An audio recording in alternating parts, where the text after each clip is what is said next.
एक खूबसूरत गांव था जहां हरे भरे खेत और शांत झीलें थीं।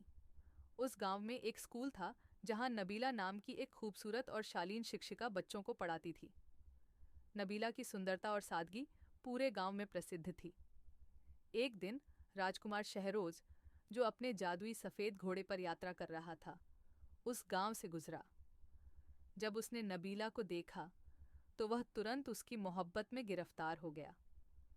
राजकुमार नबीला के पिता के पास गया और नबीला का रिश्ता मांगा।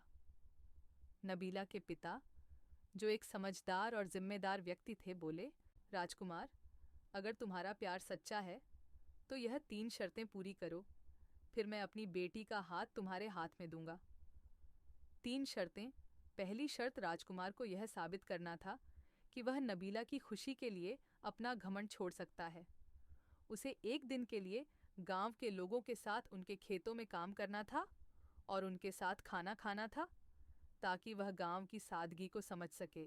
दूसरी शर्त, नबीला के पिता ने कहा, अगर तुम सच में नबीला को खुश रखना चाहते हो तो तुम्हें गांव के बच्चों के लिए एक नया और बड़ा स्कूल बनवाना होगा, ताकि वे बेहतर शिक्षा प्राप्त कर सकें और सफल बन सकें। तीसरी शर्त, नबीला के पिता ने कहा, हम एक छोटा सा परिवार हैं और तुम राजमहल के उत्तराधिकारी हो।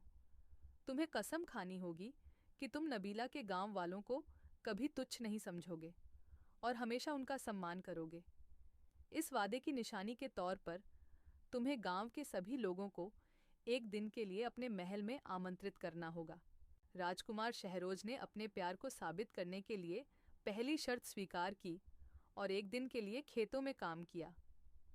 उसने गांव के बुजुर्गों के साथ खाना खाया और उनकी सादगी को नज़दीक से देखा। दूसरी शर्त पूरी करने के लिए राजकुमार ने गांव में एक नया और शानदार स्कूल बनवाया, जिसमें बेहतरीन सुविधाएं मौजूद थीं। बच्चे और गांव वाले बेहद खुश हुए। तीसरी शर्त पूरी करने के लिए राजकुमार ने गांव के हर व्यक्ति को महल में आमंत्रित किया और उनका बहुत आदर सत्कार किया। दावत बेहद शानदार थी और गांव वालों ने राजकुमार की सच्चाई और प्यार को दिल से स्वीकार कर लिया। शर्तें पूरी होने के बाद नबीला के पिता ने खुशी खुशी अपनी बेटी का हाथ राजकुमार को सौंप दिया। शादी बहुत धूमधाम से हुई और राजकुमार शहरोज नबीला को अपने महल ले गया, लेकिन उन्होंने गांव के साथ अपना रिश्ता बनाए रखा और हमेशा गांव वालों का ख्याल रखा।